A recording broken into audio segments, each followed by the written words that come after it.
Hello everyone. This video is the start of a new series I'm doing on a channel where I'm taking theories from the Booze and Bubbles gaming channel and remastering them to fit with this channel.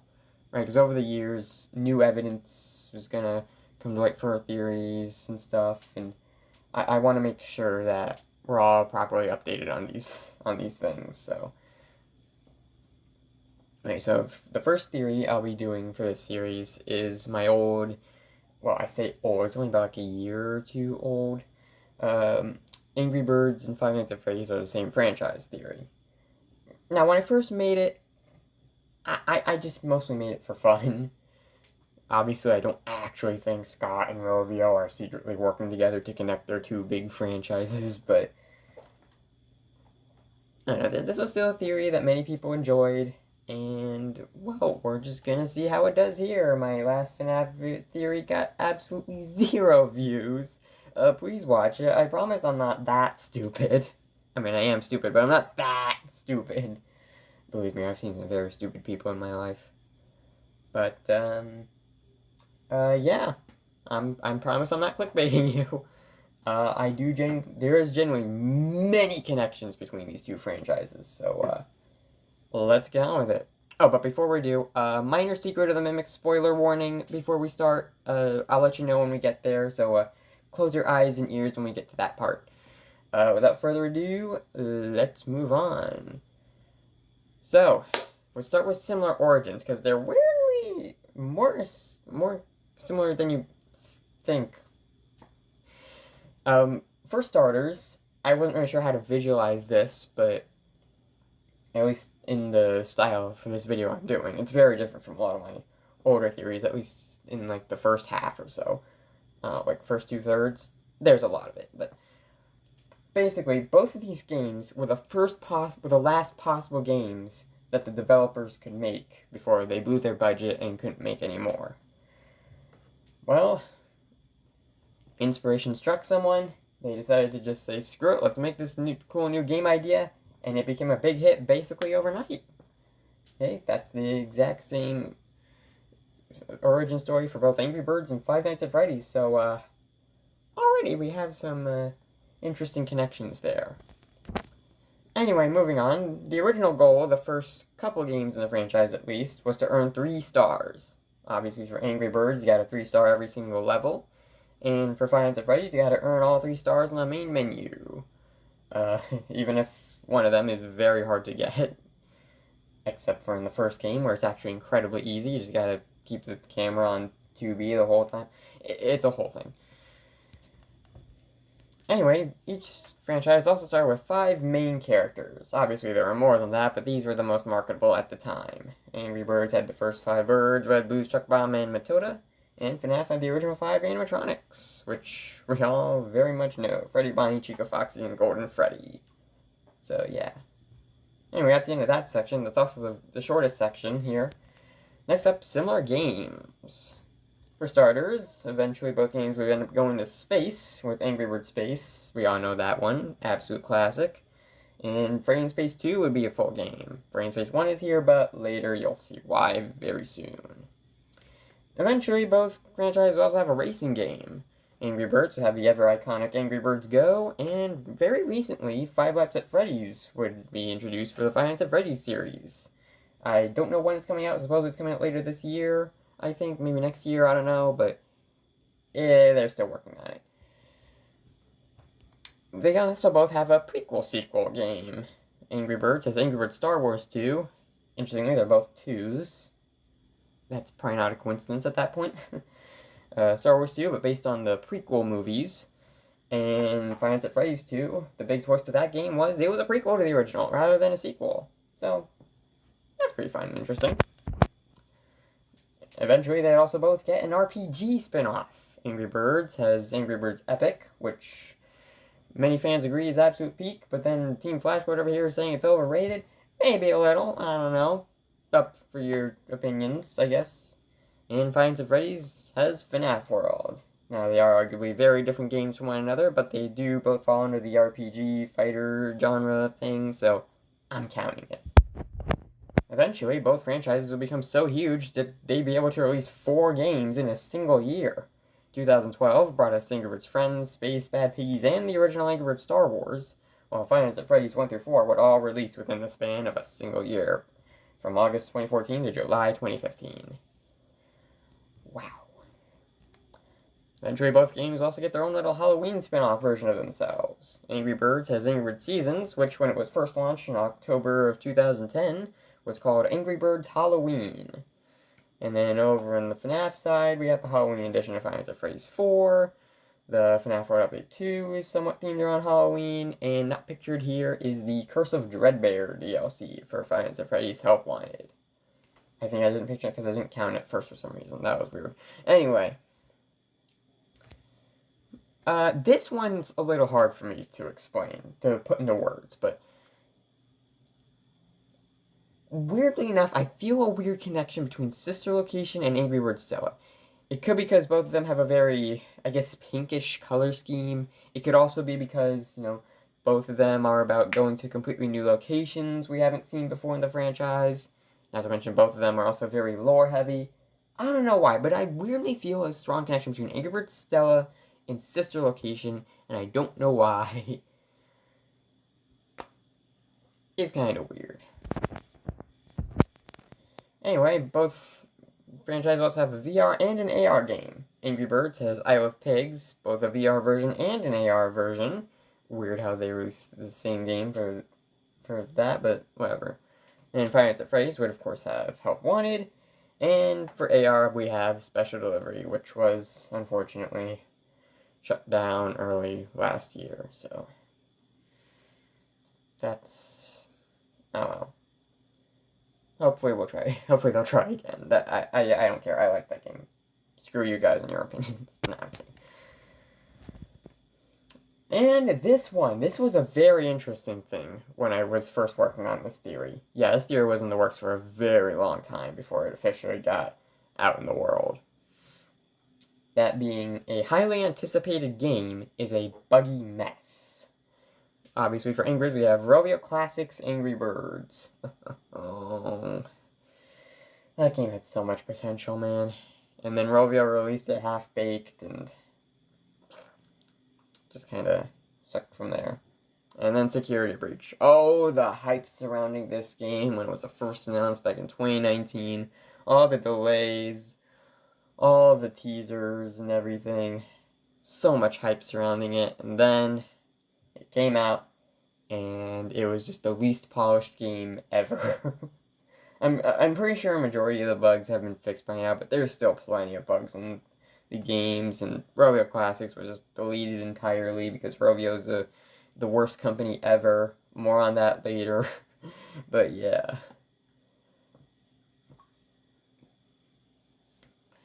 Moving on from this. This is what I was talking about. We have the space update as a part of a larger game. In other words, there's a space section within an entirely separate game not about space. Angry Birds as the Angry Birds Space update, space section as part of Angry Birds Reloaded, which, honestly, I kind of enjoy. I really like it, for the most part. I really like the new stuff. I made this theory long before Danger Zone and the new planets we ever could have predicted they would come ever, so wow. And then, of course, we have the original Freddy in Space back as a minigame as part of FNAF World Update 2. So, yeah, you notice a lot of these are very self-explanatory. There's still quite a bit to this theory to go. Then, after a while, both of them would get a console port collection. Angry Birds has Angry Birds Trilogy, featuring Angry Birds Classic Seasons in Rio. And then Five Nights at Freddy's has the core collection, with 1 through 4, plus Sister Location. And then we have a Roblox game. That's all I want to say, but I should really go into more detail. Angry Birds has Bird Island, Five Nights at Freddy's has this. Five Nights at Freddy's one was probably canceled, but it exists, and there's no taking back that history, Scott, so Roblox game for both franchises now. Yay, cool. And unfortunately, this is a bit of a downer, but both franchises have games that were delisted. For the 10th anniversary of their franchise, weirdly enough, you guys know you're supposed to celebrate 10th anniversary by not removing things, right? Oh, whatever. What's important is, for Angry Birds Classic, Seasons, Rio, Space, 2 Star Wars games, Go, Epic, Stella, and Fight were all removed from the App Store in 2019. Actually, I think Fight was removed in... Fight shut down in 2017. It was probably removed then too, so not really Fight, but still. And this was back in 2019, and then, like I said, in 2024, Five Nights at Freddy's AR shut down. Because Lumix stopped caring for some reason. So, I'll take a moment of silence to respect our fallen heroes.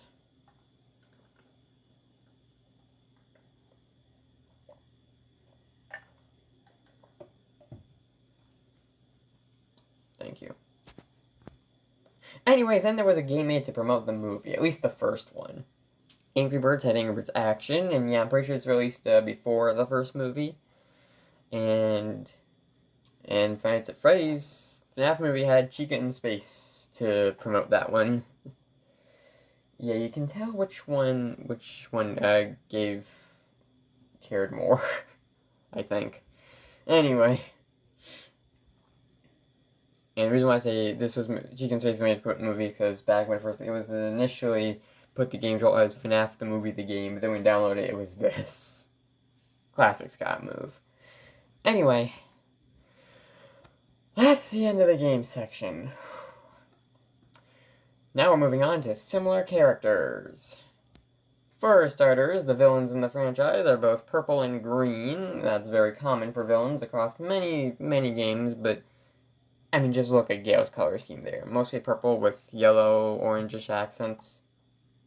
And then look at the purple guy sprite. Come on, guys. Are we serious right now? Who took inspiration from who? Probably Scott took inspiration from Angry Birds. I think FNAF 2 came out a while after Angry Birds Stella. So, even if it's probably accidental, if I'm being honest with you, but still. Then we have a character who appeared once, and then just never mentioned ever again, ever. Now, people who saw the original video may remember I initially put Tony for the Angry Birds section. But then, what's Stripebird doing here? Well, Tony came back and reloaded, so I guess he was mentioned again. Stripebird, on the other hand, only existed in one Facebook post or whatever for Easter, and then after that, they shout him out back. No, but in all seriousness, though, who is this guy, Robio? Why make him? What is this? Is he one of the hatchlings from the eggs? Is he the magical Easter bird who only appears once every 69 years? I don't know. And we'll never know, because we probably even forgot he existed at this point. Anyway, in Five Nights at Freddy's, we then have Mendo, who appeared in FNAF World and then just dipped. I don't know, Lolbit and Dee Dee appeared again, but Mendo, the only other shopkeeper, just died. I don't know. You guys need to remember your characters more. Come on. It's what the fans want. Now you watch, because, excuse me, because I made this, Robio's gonna be like, Striper's back and reloaded, or something, and everyone's gonna be like, what? I don't know, we'll see. Robio, I'm sure, watches my videos, so. Anyway, this one's kind of an awkward one. We have a character who turns purple at some point in the franchise. Chuck will turn purple in Angry Birds Space, and Michael Appin turns purple after Dislocation when Ennard scooped out his insides and one like a skin suit, body rotted, and it turned purple. Apparently science or something, I don't know. Remnant. Yeah, that's why the Angry Birds transform in space, because Remnant, the magical thing, don't know how to explain something? Remnant.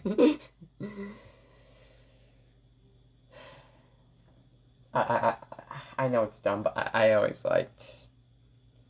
I love it when franchises just have just this one thing to explain everything in its weirdness. Star Wars. Don't want to explain something? Oh, it was the Force. Fine phrase. Don't want to explain something? Oh, it was Remnant. Stupid.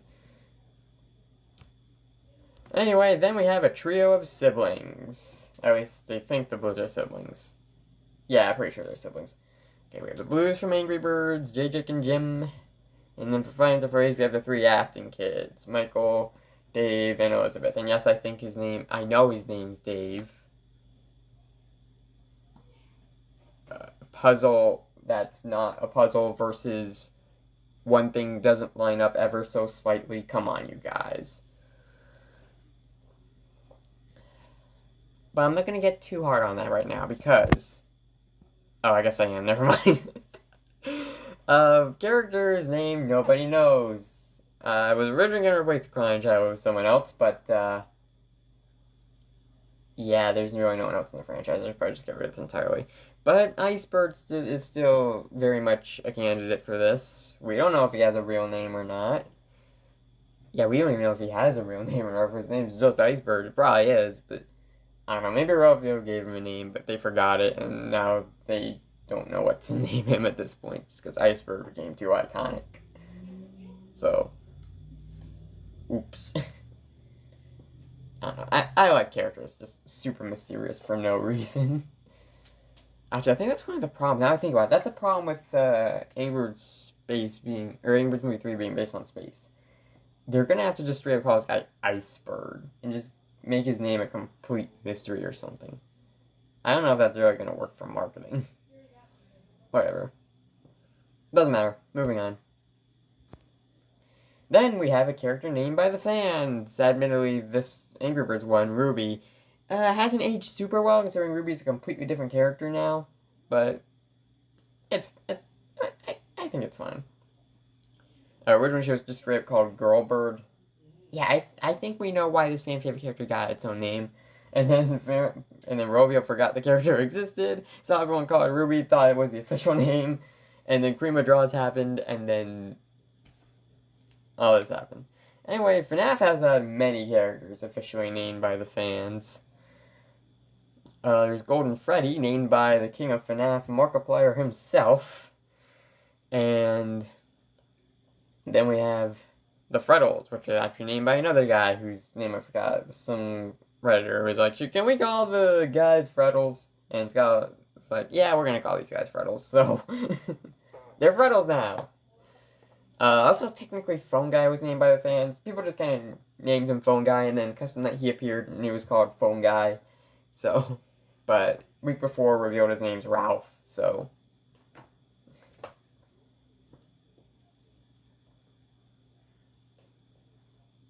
Phone Guy. Then we have character with debated gender. There are many people who believe Matilda was originally intended to be male when Angry Birds first released, due to the fact that her Toons design is very female, and there's that little idiot below her from Angry Birds Seasons, who's a female version of a female character. That's weird. What I have to say to that is, have you ever seen the female Matilda and regular Matilda in the same room as one another? Yeah, that's what I thought. And then for Finds of Freddy's, for the longest time, Mabel's gender was debated, until everyone just decided it doesn't matter. And Scott confirmed it was a yes, so yeah, that's fine.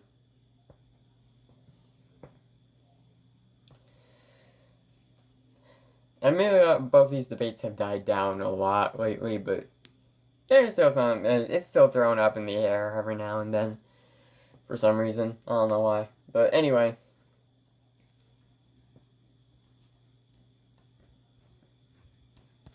Moving on.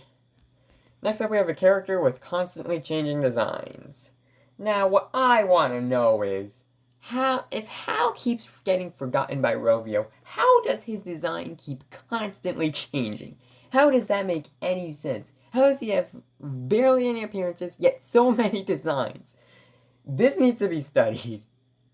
Wait, that would be my job, wouldn't it? Ah, well, I tried. But yeah, Angry Birds, we have Hal. And then Five Nights at Freddy's, Purple Guys had so many designs, two of which are in the same game, which led some people to think there were two different killers because their colors were slightly different. Wow. But yeah, it's two separate designs in FNAF 2, new design in FNAF 3, a stylized design for FNAF World, and then just... who knows anymore? There's also the one in FNAF 4, the new one in the End of the Pit game. Not pictured here because I forgot. So yeah.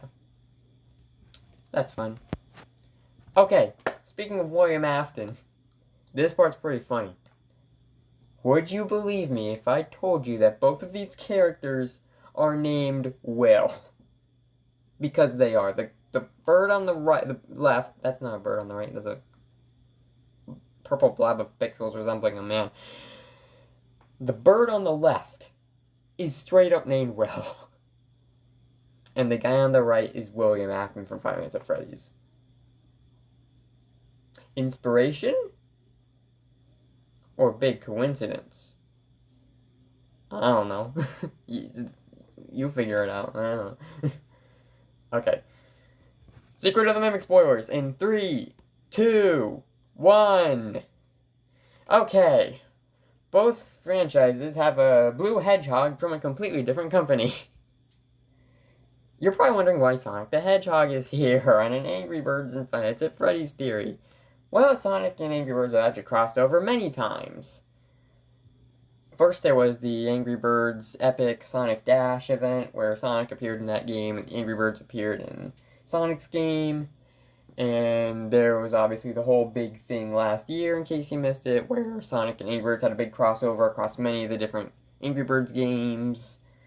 There was a whole Sonic Charming Angry Birds Friends, Sonic Hat Set and Angry Birds 2, Dream Blast nonsense. I don't know what they did there. I think they just kind of threw classic Sonic in there and called it a day. I think there was a fourth game too, but I forget which one it was. And as kind of a bonus, Sonic the Hedgehog also appeared in LEGO Dimensions, which Angry Birds was going to be a part of year 3 of that game before it was canceled, so they would have appeared there too. Had you idiots gone and bought the sets, we could have gotten that. I'm so mad at you people for that, but other than that, you're still pretty cool. Anyway, moving on to the Five Nights at Freddy's side, in the new Secret of the Mimic game, there's this new blue hedgehog guy made by Edwin Murray in Murray's Costume Manor, which is apparently a separate thing from Fazbear Entertainment altogether. And also, Sonic's owned by Sega, and Angry Birds owned by Rovio. Sega owns Rovio now, but I still kind of count it, because I don't know.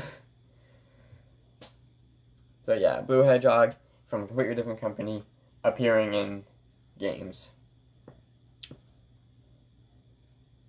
So yeah, that's kind of fun. Moving on from that, we now have lore and timeline similarities. This one's also a shorter section, thankfully. For starters, both games have a very long, confusing timeline due to their many games and constant retconning and lots of contradicting details from one another. Both of these timelines are very much wrong. I know that says 2023 edition. I was too lazy to change that. Also, I forgot it was there in the first place. Yeah, I'm the most viewed video on this channel as of right now is the only other video I've uploaded besides my FNAF one, being the Angry Birds Summon video, which actually got a decent amount of views when I first dropped, so not bad, me. And then the FNAF timeline, this timeline over here is wrong. I'm gonna be real with you, it's very wrong. Actually, no, it's not that wrong, but no, it could be a little better. It could be a little better. It's not even have most of the games at this point. It just has the first 6 minus FNAF World. Plus Pizza. Anyway. You see what I mean. These timelines are dumb and hard to solve. And the reason why I make Angry Birds theories is to try and inspire others to do the same. Because Rogue is not giving us what we want. We may as well make it up ourselves, right? So, I don't know, just a fun little idea I had about all this. Moving on to the main character of each franchise not really having that much significance in the lore. Freddy himself, we don't even know where he came from at this point. He's just kind of there at this point. Okay, I'm going to be real with you. This one's actually kind of outdated because turns out Red himself actually has kind of significance to the lore now. I just completely forgot to change this. I'm sorry. It completely slipped my mind. See, this is how many connections there are. I can't get everything. So, my apologies, my bad. Oh well, it's fine. I'm not recording this again, so. Then, we have both franchises taking place, at least at one point, in the 80s. Now, I'm gonna be real with you, my theory on this, again, I'm not super proud of it. I just wanted to come up with some idea for an Angry Birds to take place. Saw a lot of ideas for the 80s and just kind of rolled with it. I still think it's very possible, but who knows.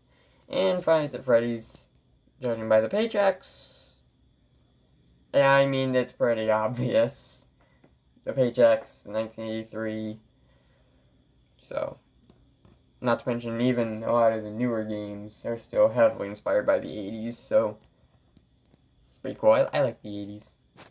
They had good music and movies and stuff. Anyway, then miscellaneous similarities. These are ones that I couldn't really fit into one category or the other, so let's just do this. For starters, people, at least initially, really complained about movie design. People still complain about the movie designs a lot these days, but people seem to have warmed up to them lately. Probably just used to it at this point. Okay. Me personally, I gotta admit, as much as I love the first Angry Birds movie, the idea to give the birds limbs does kind of ruin the whole idea that made the franchise unique and interesting in the first place. And then the FNAF one is pretty dumb. They had red eyes in the trailer, they looked high, and people complained about it because they're supposed to have, like, silver dots or something. I don't know. It's fine. It's... eh. It's eyes versus completely ruining the idea of the main character designs. It's hydrogen bomb versus coughing baby, so...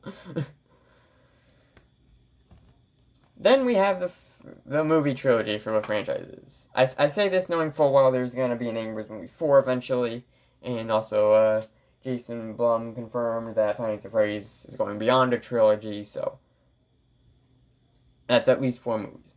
Okay, I'm sure that despite I don't know what I'm saying. Where said there's all this countless stories we can make with this franchise when talking about the Angry Birds movie 3, and I'm sitting there, I'm thinking, oh, that means you could just make sequels forever. Great. Wait for originality. Anyway, yeah. So obviously for Angry Birds movie, and then the Angry Birds movie 2, and then the upcoming Angry Birds movie 3, which I actually include as part of this, so ha. Except this time I can actually include a picture for it. And then Five Nights at Freddy's. The first Five Nights at Freddy's movie, and then the second one coming later this year, and then the third one, which we know pretty much absolutely nothing about, so... can't wait. No, seriously, I am pretty hyped for FNAF. I think FNAF 2 is going to be better than Angry Birds 3. I'm not looking forward to Angry Birds movie 3 at all. With how much people love the second movie, they're probably going to look more towards that for what people want rather than the first one, which sucks because I hate the second one so much, but it's fine. But at least we know every single piece of criticism will be taken into consideration when the FNAF movie 3 releases, so hopefully the Five Nights at Freddy's movies get better with each installment, because I'm sure they will, knowing Scott. Anyway, moving on. We have a birthday on the 11th. Angry Birds is the franchise itself, releasing on December 11th of 2009. And then in Security Be Drew, we find out Cassie's birthday is on the 11th. Some people took the line to say that it was her 11th. I don't think so. No, I think the line was saying on the 11th of whatever month. Maybe December, like Angry Bird? Maybe, I don't know. We'll see when something drops. Then we have a rare golden thing. Angry Birds has the golden egg spread across many of the levels, but not many. And then Five Nights at Freddy's has Golden Freddy, which I'm sure many people have never seen outside of entering 1987 in the custom night. Hell, I bet you didn't even know you could do that. Nah, if you click on this video, chances are you probably already knew. So, now, to address something I saw, comments of the original video, someone was saying that Bonnie fit this better than Golden Freddy. How? I don't think so. Look at this. Tell me how Bonnie fits Egg of Yellow better than Bear of Yellow. This is dumb. FNAF theories are so dumb sometimes. Not saying mine are better, but just saying, some FNAF theories can be really dumb in the best ways possible. Anyway, both franchises also have a multiverse, and before you talk about the books, I'm not necessarily talking about the Tales from Pizza Plex, Fazbear Frights, whatever. Anyway, Row of Angry Birds has the Angryverse, which is this whole thing. I think they forgot about it at this point, but I remember. I think that's just them saying that pretty much every Angry Birds thing is its own separate thing entirely, and it doesn't matter.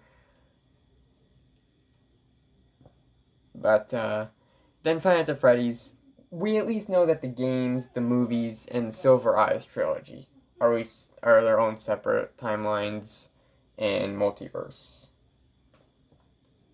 So, it's also very much possible that Fury's Rage and Freddy in Space and a bunch of other things are also their own separate universes due to how very much not connected to the games they are. FNAF World is its own separate thing.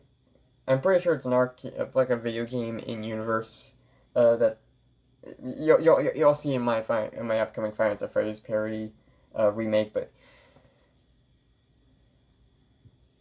I don't want to spoil anything beyond that. Actually, I'm gonna shut up with that.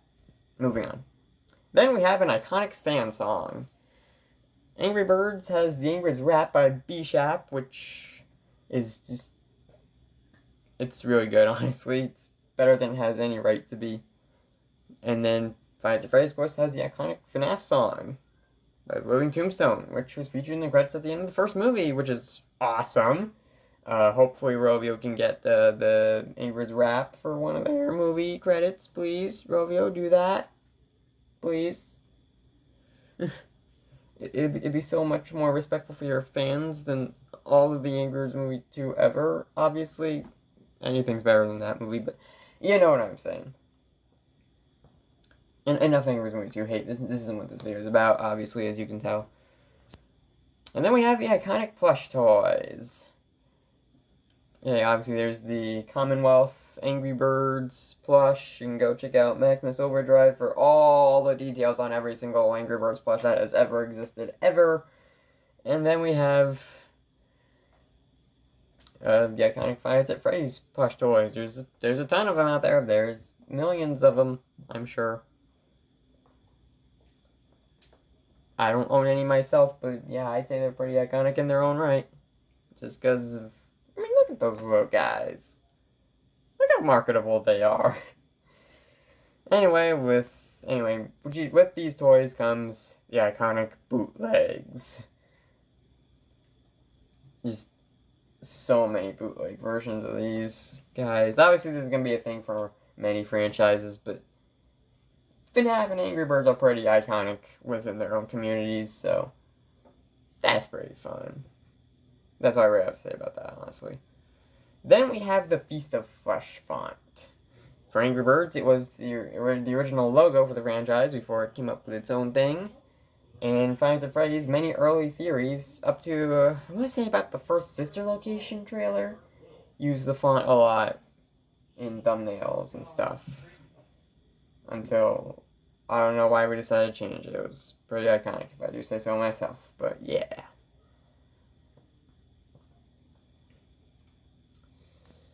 Then we have a funny number, or at least an iconic number. Angry Birds has 2012, which many fans believe the year the franchise peaked. I agree, 2012 was a good year for Angry Birds, but I'd argue 2014 was. You still had all the stuff from 2012 out there, but you also had a ton more things, like all at once, so that was pretty fun. And then Five Nights at Freddy's has 87 for obvious reasons. Moving on. Then we have some very strange stories. Just the weirdest stuff you've ever read in your entire life. Angry Birds has the Moon Festival comic, which, I mean, look at that bottom quarter frame. Why is there a rabbit there? Why is there a moon goddess? Why is this in Angry Birds? Not to mention the bottom one. Oh boy, the bottom one. You are not ready for this title, unless you've seen the original video. In which case, don't spoil it for the people who haven't seen it yet, but... the bottom comic, manga, whatever, I'm sorry, is called Angry Birds Stella, Nana, and the Magic English Words. Yes, that is a real title. It's on the Angry Birds wiki. Look it up. Oh, and then Five Nights at Freddy's, Fazbear Frights, and Tales from the Pizzaplex has some very weird stuff in there. Yeah, you know what? Giving birth to VR Springtrap doesn't seem as weird as some of the Angry Birds stuff on there, if I'm being honest with you. I mean, it's still very weird and dumb, but... I mean...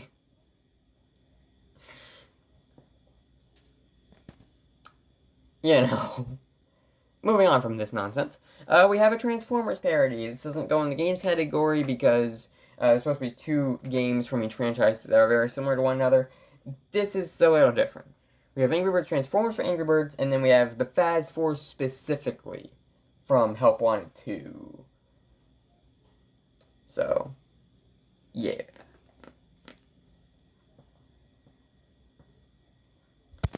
That's all I have to say about that. Moving on. Then we have a very dumb theory. I already mentioned Five Nights at Freddy's has some very dumb theories, but these are ones that are just so obviously bad and wrong that they're infamous in their own right. Angry Birds has some pretty dumb theories. For example, my entire I already made that joke and it wasn't that funny in the last one. But yeah, no, but for real though, Angry Birds had the theory that the Angry Birds movie was an allegory for right-wing propaganda or something. It was dumb. It was the dumbest theory ever in the history of forever.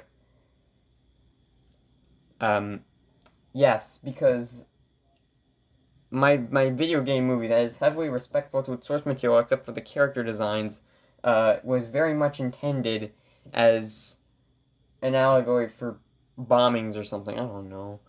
And then Five Nights at Freddy's has many dumb theories. Many. I could not include them all here. I figured I should only include one. Honorable mentions include adult theory and, yeah, for some reason that's all I can really think of. But I decided to include Matt Pat's first FNAF theory, where he compared the first game to a real-life tragedy at a Chuck E. Cheese. I'm sure you know about it. It's one of his most viewed video on his channel. You've definitely seen it by now, but yeah. Oh, speaking of Matt Pat, Gregbot's another infamously bad one, but yeah.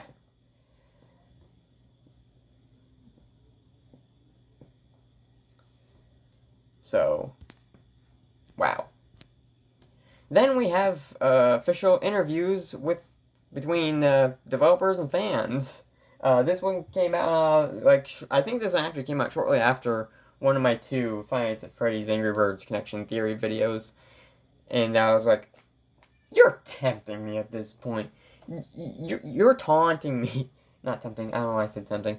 But yeah, this one is Flock Forward 2, which is apparently like a big interview between the fans and Rovio about Angry Birds 2 and how they're definitely going to try and make it better.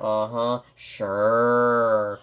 Sure, seen a lot of that lately. They brought back Wi-Fi. No Wi-Fi required to play, which is good, but other than that, it's still very broken. Then for Finance of Phrase, we have the two Daco and Scott Cawthon interviews, as well as the interview FNAF did with Steel Wool Studios around the time Help Wanted 2 came out. So yeah, that's a pretty interesting one, and something I know Rovio looked at my video, saw FNAF did, and decided to do this because FNAF did it, so they can taunt me and prove. And they're watching me. They're watching this video, I'm sure. Anyway, then we have some official songs with lyrics. You'd be surprised at how many franchises don't actually have this. Angry Birds has the Peace songs released around Christmas time from 2011 to 2014. There's Peace Song 2011, Fly Me Home Tonight, Ode to Snow, and Sentimental Me in that order. And there's also Shuffle and Spawn. Angry Birds actually has a ton of official songs with lyrics. The Peace songs and Shuffle and Spawn are like the two best and well-known ones, so that's why I decided to include them here. Go look up the music section on the Angry Birds wiki. You might find a new favorite. That's all I'm gonna say.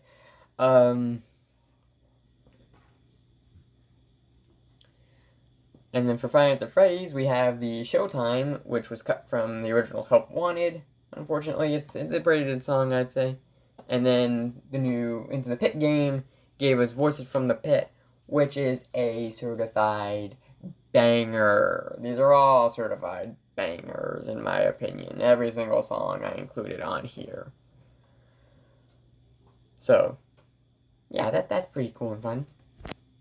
And finally, we have ourselves an evil corporation. That's right. This whole video was actually just leading up to... Okay, that wasn't that funny in the original either. But still, Rovio Entertainment is genuinely one of the most evil companies I have ever seen ever. Fun fact, actually. Later in the video, I'm going to include a bunch of theories about the connection between Angry Birds and FNAF. One of the ones that I actually had to cut because they beat the allegations before it could even allegate them was Rovio is an agony manifestation. That was a legitimate theory I was having, because Rovio has only ever done things to make the fans upset. And then they announced Angry Birds Balance, which I will have a whole theory on that when it comes out, don't you worry, but it actually looks genuinely good and fun, and it looks like they actually legitimately had a decent time with it. Rovio, maybe you're not that evil, but you're still evil enough to be included on this slide. And as you all know, Hasbro Entertainment is like one of the most evil companies ever in all fiction, so... Yeah. Yeah. I hate AI, by the way. I don't know if you guys knew that. I will never use it ever for any reason whatsoever because it is terrible and bad and ugly and stupid and... There's a word for what it is, but YouTube won't let me say it, unfortunately. It begins with R, that's all I'm gonna say. Figure it out from there, make your own theory. I'll let you know when you're correct, don't worry. Anyway. Now, we can take a deep breath. Because that's all the connections between the two franchises. I'm going to take another sip of my water because my throat's getting a little dry.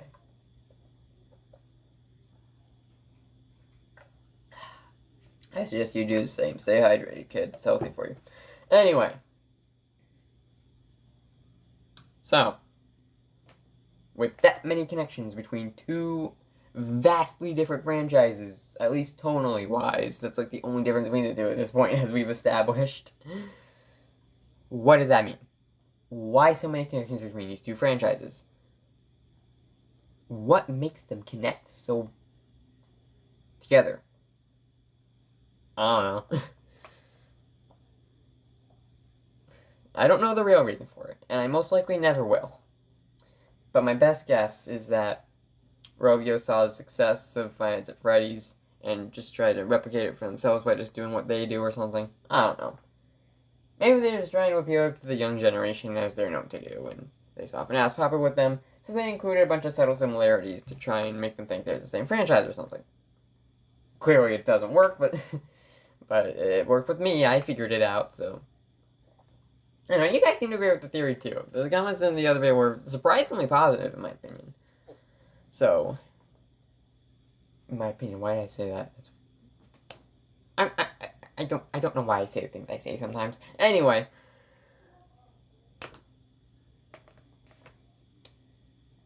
Moving on from this, I have 3 theories about the connections between Angry Birds and Five Nights at Freddy's. They're all remasters of old theories I've done, one of which is from the original video, the other 2 are from the newer one I made, which again, that was just the insane ramblings of an insane man. Don't watch that, please. I promise the reason why I made this is because I looked at it and I was like, no. I can make that better. And I think I did this time. So, let's move on. Starting with theory number 1. Halloween Backstage and Trick or Treat are the same area. Alright, so according to the World of Angry Birds official guide, Trick or Treat supposedly takes place in a place called the Red Giant Valley. Okay, I can see that, probably. You got trees, you got the... Wait. So, yeah, if you take a look at the Trick or Treat background and the Red Giant Valley image they posted, you'll notice that they're not very similar to one another. Where's the river? Where's the leaves? Where's the fallen logs? There's a ton of them, actually. There's like 3 of them in this image. That implies they're pretty much everywhere, and yet, where are they? It's very strange and weird how they'd include this, right? Well, you want to know what it does actually resemble, in my opinion? The Halloween Backstage area from FNAF World Update 2. I mean, just take a look at the 2 of them. Now you might think, oh, they're just supposed to be Halloween forest, it's not supposed to be anything deep. Well, take another look at it. You got the same spooky trees. Okay, not the exact same, but you get the idea. Okay, the same pumpkins everywhere. And not to mention the same dark ground. Heck, even that orange glow from the horizon might not necessarily be the sun, but rather just all the jack-o'-lanterns everywhere, causing all that light to appear. Now, here's the interesting part. According to Fredbear here, the Halloween Backstage area is where useless characters are banished, and the code is technically terrible. You see the quote up there. So, if this whole area is where recycled characters' code goes, then that would have to mean that if Trick or Treat and Halloween Backstage is an area, that means the code from the original Angry Birds game would have to be reused to make Angry Birds Seasons. But there's really no way of knowing that, right? Oh, there is. Credit to the Angry Birds wiki for this. Hidden in the files of Angry Birds Seasons are the names for the first 4 episodes of Angry Birds. That means that that Angry Birds Seasons used the original game as a template, reused its code, and voila, Halloween Backstage.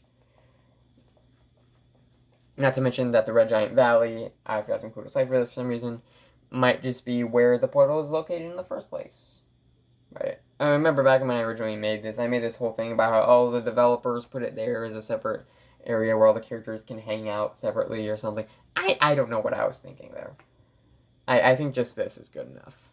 If you guys want to hear more on now Red's Death Guy, let me know in the comments. If you're even watching this. I have no idea if you are, but hopefully this gets out. Unlike my other video, please watch the other FNAF theory I made. Like I said, I promise not that's stupid. Anyway. Theory number 2. King Pig is infected by agony. Okay, so, in the Angry Birds movie, there is a scene where when Red's fighting the Billy sign in front of Matilda's little anger management class, the Zen, I forget what it's called. How did I forget what it's called? But anyway, during the fight, there's a moment where Billy's knocked down, and then he kind of like gets up slightly and taunts Red a bit. Very silly, cute little humor for a kids movie. Nothing too crazy, right? Well, let's take a step back. Let's look at this scene through the eyes of a Five Nights at Freddy's fan who knows absolutely nothing about Angry Birds. That's a dumb way of watching that movie, in my opinion, but just bear with me on this one. Yeah, bear with me. Anyway, Red here is attacking Billy, right? He's putting all his anger into it, and he's just smashing it. In Five Nights at Freddy's, whenever we've seen someone do this, that thing will later become infected by agony.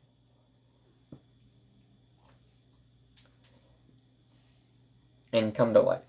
So, if that's the case, in this moment, it must be Red transferring some of his anger or agony, whatever, into the Billy sign, and him coming to life slightly in that moment.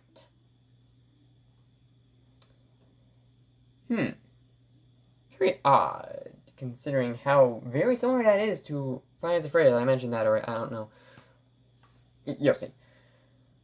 So, this to me means this scene shows that the concept of agony in Remnant and all that other Five Nights at Freddy's stuff exists within the Angry Birds franchise as well. Even if it's for a 5-second joke.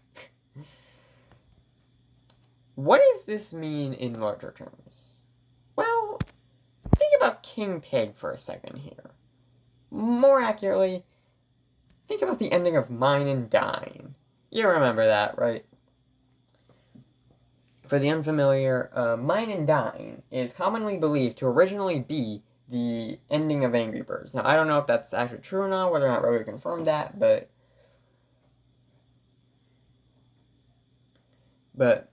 it's believed this because at the end of every single cutscene, the ending cutscene where King Pig's defeated and the birds get their eggs back, he opens his eyes before the cutscene ends. All except Mine and Dine, in which King Pig's eyes stay shut, implying that he dies. Now, obviously, if this is true, then that means it will be retconned and King Pig never actually died here and he's still alive. Or that would be the case if it weren't for that metal mining helmet he's wearing. As we all know, Remnant and Agony are specifically affect metal in the Five Nights at Freddy's franchise. I don't know why metal specifically, but okay, sure, why not? But the fact that King Pig dies in a metal mining helmet after getting beaten senselessly by the birds implies that their agony might have transferred into the helmet and King Pig, and thus King Pig is actually immortal. All because every time the birds attack him, more agony is transferred inside him, keeping him alive for longer. And thus continuing the franchise forever and ever and ever. Angry Birds, 100 years, forever and ever, so yeah. And finally, theory number 3, Tangle is the FNAF AR animatronics, and Tony proves it. I included that last part because I need to include Angry Birds right here somewhere. Okay, so, back during Pride Month of last year, Rovio released a series of images. Now, their purpose was to pretty much say that everyone's valid, everyone's accepted no matter what.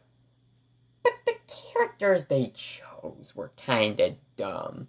I mean, Chuck, for straight, are we serious right now? Now, supposedly they're not canon, okay? But one of them just, this one specific one you're looking at right now.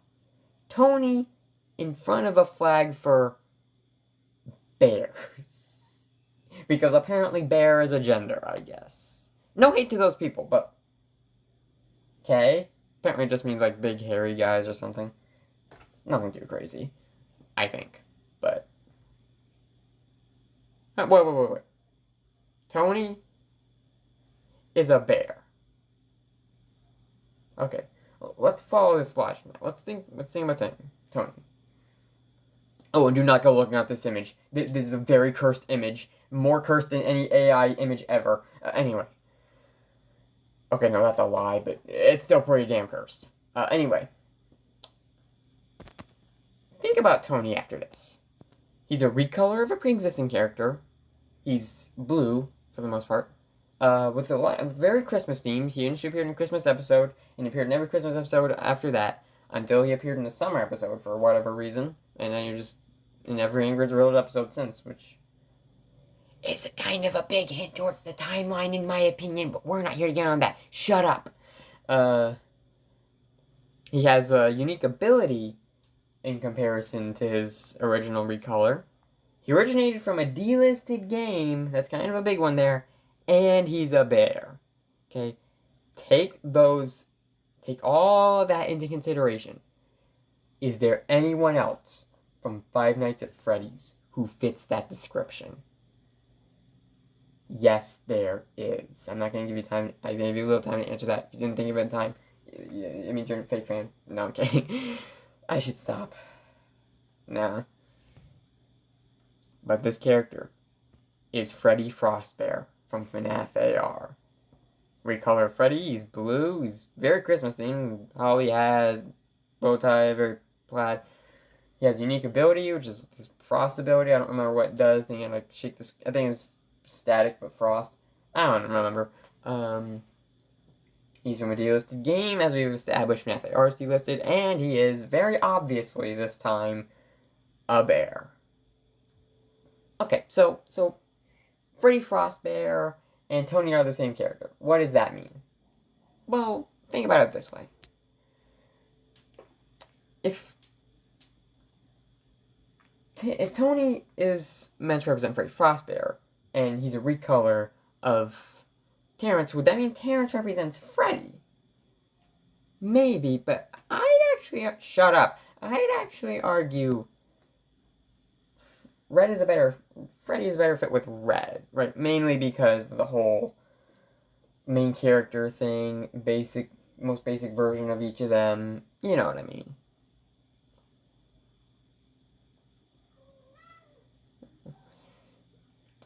But Terrence, on the other hand, I think would be a better fit for Golden Freddy. I think these two have a better connection with one another. Okay. Hey, first of all, both of them are very similar design to one character, except with ever so slight differences between the two. Okay, Terrence isn't necessarily ever so slight, looking at him and Red next side by side, but you can very tell he's inspired by Red, just bigger and very clearly older looking, I'd say.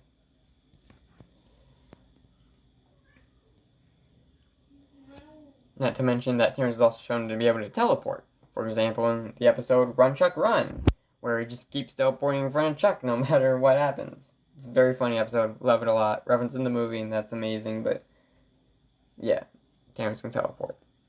Also, there's this frame from one of the Angry Birds movie comics where he wears his bear costume, looks very similar to Withered Golden Freddy. So, I mean, it even says the children are still fleeing in horror. That's... Yeah, I feel like that should have said alarm bells a long time ago, but what do I know? Shut up. So, continuing this train of logic, Tony and Terrence are cousins, right? Yeah, that's confirmed within Angry Birds lore. Their whole character dynamic. Everything.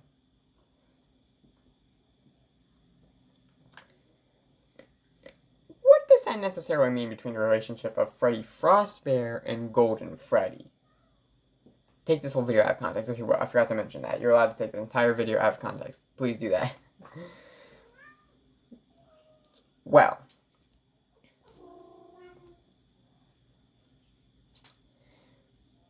it's not very clear, if I'm being honest with you. But my guess would be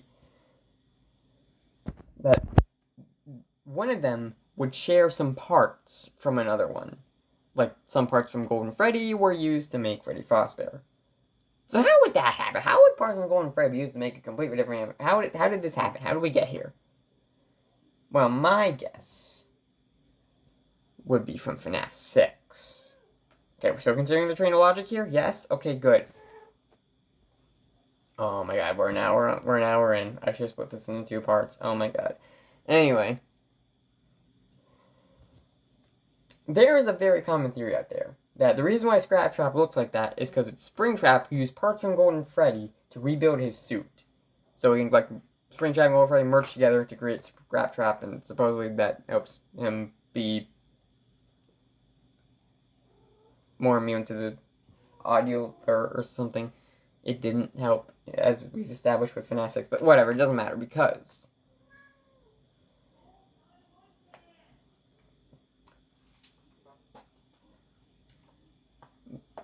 if Golden Freddy, right, all of his parts and everything would be from the FNAF 6 Fire, then is it possible then that after the FNAF 6 Fire,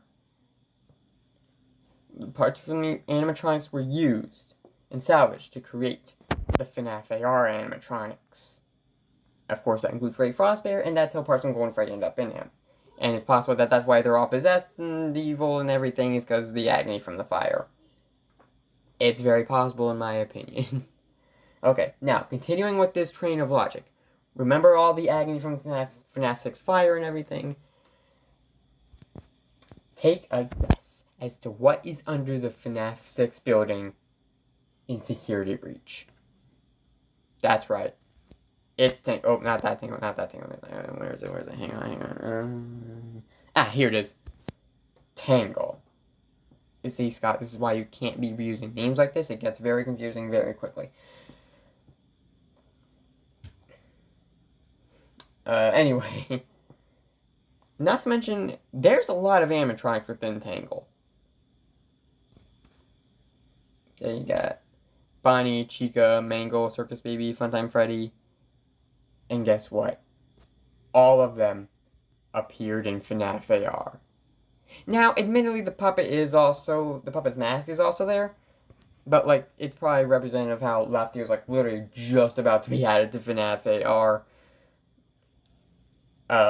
Before Illumix said, screw this, we're not doing this anymore. Screw you guys, but whatever. There's also other potential other potential explanations for it. I don't know, I can't speak sometimes. But, like, for example, it's possible that these kind of, the puppet's mask just never burned somehow, and they just kind of found it and stuck it on and thought it looks cool. Or maybe the books are canon, and Tango went fishing one day, found the puppet mask, thought it looked cool, stuck it on him. You never know. That's actually a pretty funny explanation. I mean, I'm going to go with that, but who knows. But, yeah, that's it. That's the whole theory right there. Is just following that train of logic. That's the theory. Following the train of logic of that one Tony image,